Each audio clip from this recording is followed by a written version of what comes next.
We are a week away from global launch here, and Blizzard has finally gone ahead and released the actual server times that the game will be released, as well as a lot of other information in an official blog post that we're going to be going over very briefly. And then we're going to be talking about getting in on some of the servers to make sure that you're going to be in an active try-hard server if you're interested in it, or just being involved in the community. Let's jump into it.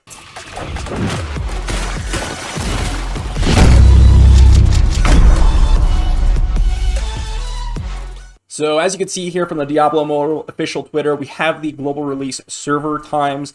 So over here on the US West, which is going to be the main server for the Aftershock United clan, it's going to be at 10 a.m. Pacific Daylight Time. For me, it'll be at 11 a.m. and for you Easterners, it'll be 1 p.m.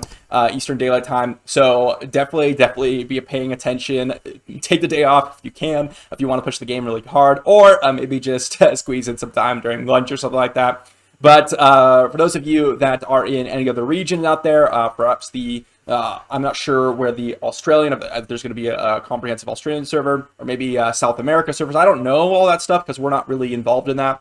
Really, for us, it's going to be the US servers as well as the Europe servers is what we're going to be focusing on over here in Aftershock United. But if you're interested in any of your region servers, go ahead and check it out on the map here. I'll leave it in the description down below for the official Twitter post.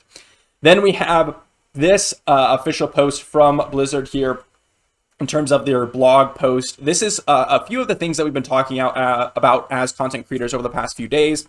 First off, you're able to actually pre-download the game which from Battle.net on PC. So you're absolutely going to want to go ahead and do that beforehand. Go ahead and download your Battle.net if you haven't already. Sign up for it. Download the game before the game actually launches. If you're on an Android or iOS, it looks like you can just go ahead and look in the Google Play Store or the App Store, pre-download it there, which is really nice. Someone told me it was just PC only, but it looks like it's not going to be the case. You can download it for the Android and iOS beforehand as well. Then we have cross-play, as we all know. Customer support, nothing really interesting here to talk about too crazily, but we do have the servers available here, the actual names of the servers, which is really cool. So in the purposes of the Aftershock United, it's going to be a combination of the US East and West servers. One from West, one from East, and one from Europe over here from our team. And the reason for this is, yes, we have 9 total clans setting up, 3 US West, 3 US East, and 3 Europe clans. The thing is, with Immortals, if you do not know, the one main clan gets to be the kind of founders of the Immortals, and then they can bring along 2 other clans to be a part of the Immortals for a total of 300. So you're going to want 3 full clans that you're actively managing and being a part of for the Immortals to be as efficient and as powerful as possible. So 3 clans per 1 server. Probably not more than that, because only one group of clans can actually be immortal, so you're not going to want to bring in all of your super powerful clans onto one server. You're going to want to bring in 3 most likely, and then keep it at that, and then try to dominate another server if you can. So it's going to be 1 for US West, you want 1 for US East, and 1 for Europe. I think we're going to have 1 Asian clan, but we're not sure about that. We don't know if we have enough applications for that. Then we are going to have all the actual controllers and Bluetooth and all that stuff that you can actually use in terms of actually PC controllers or iOS or Android controllers if you're interested in that. So official updates from Blizzard here. As you can see, the Blizzard communication says that we've got 100 adventurers per clan. Some confusion about 100 or 150. Officially from Blizzard, it's going to be 100. There we go. PC beta version. It's going to be, looks like, I'm not quite sure what this means in terms of when the PC version leaves the open beta, all the progress and purchases you made will be maintained. This seems interesting. I'm not sure if this means that, like, I'm not sure if this means that everybody who actually was, like, max level in the beta period means that this is maintained. This is something that I read over very briefly, but reading it over again here, I'm like, this is something I feel like I have to ask questions about, because this one, I'm a little concerned if this means that the people who are on open beta, maybe they have a separate server or something. Very interesting. Very interesting. And then we have all the requirements for PC, for iOS, and things like that. So pretty much everything that you need to know in terms of actually being able to play the game from controller or from your devices. The server types, the service we're actually going to be going over to.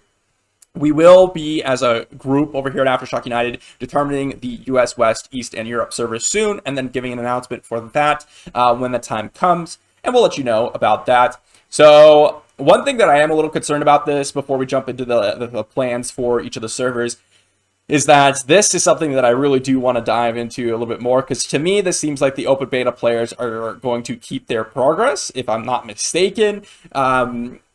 Or they're going to get credit for their purchases. If they get credit for their purchases, that's completely fine with me. But if they keep their progress, that's a little bit of an issue with me in terms of actually being able to be competitive in some of the servers. I don't know if they're going to be on a completely separate server. Like, okay, here's all the open beta players. They're going to jump onto a server, and then if you want to join that server, that's fine. That seems like a fair way to do it. But I'm not sure if like they could just pick whatever server they're going to be on. I'm not quite sure how that works.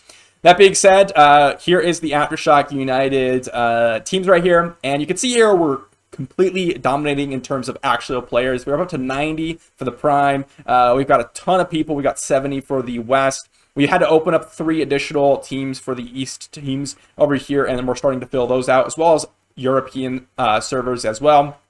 So if you're interested in getting in on this team and overall just being a part of everything here, be sure to check out the Discord in the description down below, because I am managing the applications currently. So if you want to go ahead and apply and message me, that is completely okay with me. Make sure you get onto the squads, whether or not you're going to be playing a super hard amount and go for the Prime and just crush it, or if you're going to maybe play a little bit less but still want to push hard and actually do a lot of competitive things. Gold might be better for you, or silver, where you're going to be playing a little bit more casually, but you're still going to be logging in every day and playing the game. That might be better for you. But all that being said, if you want to go ahead and join a clan that's going to be pushing the game super hard and have all of the servers, all the logistics figured out beforehand, so that way going into launch, it's going to be as smooth as we possibly can make it. That being said, who knows how Blizzard's going to actually handle all of the servers and everything. It could be 6, 7, 8, 20, 24-hour delay. Who knows? I'm realistically thinking maybe a couple hour of a delay in terms of actually being able to launch the game and play it. So what I'm thinking is, let's say you're on the US West servers, that's going to launch at 10 a.m. Maybe at like noon, you'll be able to play the game. That's what I'm guessing. Be prepared for that. So if you are taking time off and things like that, make sure that's kind of what you're going through your head. Don't expect to be able to play as soon as the servers go live. Big games, especially with over 30 million pre-registers, and who knows how many pre-downloads is going to be over the next couple of days. It's going to be a massive undertaking in terms of servers, so server stability. So just keep that in mind. That being said, hopefully we'll see you over at Aftershock United. Join the Discord, and I will see you for the next one.